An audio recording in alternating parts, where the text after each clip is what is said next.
Welcome to my channel MR Civil Consultant. If you have not subscribed my channel, please subscribe it and also press the bell icon. In today's video, we will discuss about the steel percentage limits given in different standards. So let's start today's video. First of all, we will discuss about the very important question, that is why we need these steel percentage limits. So let's try to understand the answer of that question. First, we will discuss that why we need minimum steel reinforcement. For that, we will discuss the example of beam. Here in this picture, we can see that when we apply the load on the beam, so what will happen? The bottom fiber of the beam will experience the tension forces and the top fiber of the beam will experience the compression forces. As we know that beam is weak in tension and strong in compression, so what will happen? There will be cracks that will be generated in the bottom fiber of the beam. So to control these tension cracks, we have to provide the minimum steel reinforcement. So that is the answer of that question, why we need the minimum steel reinforcement. Now we will discuss about the maximum steel reinforcement. For that, I want to discuss that, as we know, the steel is a ductile material and concrete is a brittle material. So what will happen if we provide the steel that is beyond the maximum steel limits? So then we will give the more strength to the steel and less strength to the concrete. So when the structure will fail, what will happen?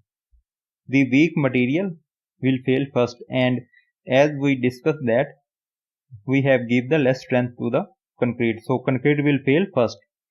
So as we know that concrete is a brittle material, so the structure will not give any warning. So if the structure did not give any warning, there will be a loss of human life. So we do not want that.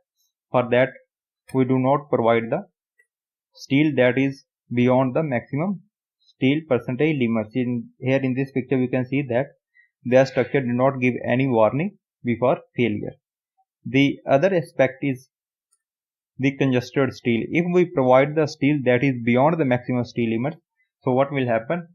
The steel becomes very congested and there will be a difficulty in the pouring of the concrete. Here in this picture, we can see that there will be a difficulty in the pouring of the concrete. Okay, now we will discuss about the minimum steel percentage that is given in the codes. Okay, for beam, the minimum steel reinforcement is 0.004 BD. Here, what is B? B is the effective width of the beam and D is the effective depth of the beam. For slab, the minimum steel reinforcement will be 0.12% of the cross-sectional area. First, we will find out the cross-sectional area of the slab, and then the 0.12% of that cross-sectional area will be the minimum steel reinforcement of the slab. For column, the minimum steel reinforcement is 0.8% of the cross-sectional area.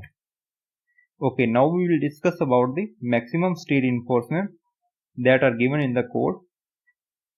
For beam, the maximum steel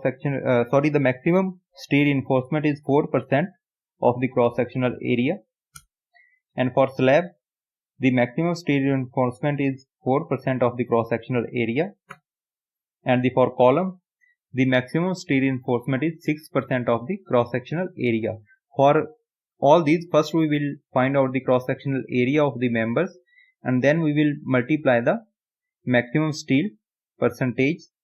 So from that we will get the area of the steel.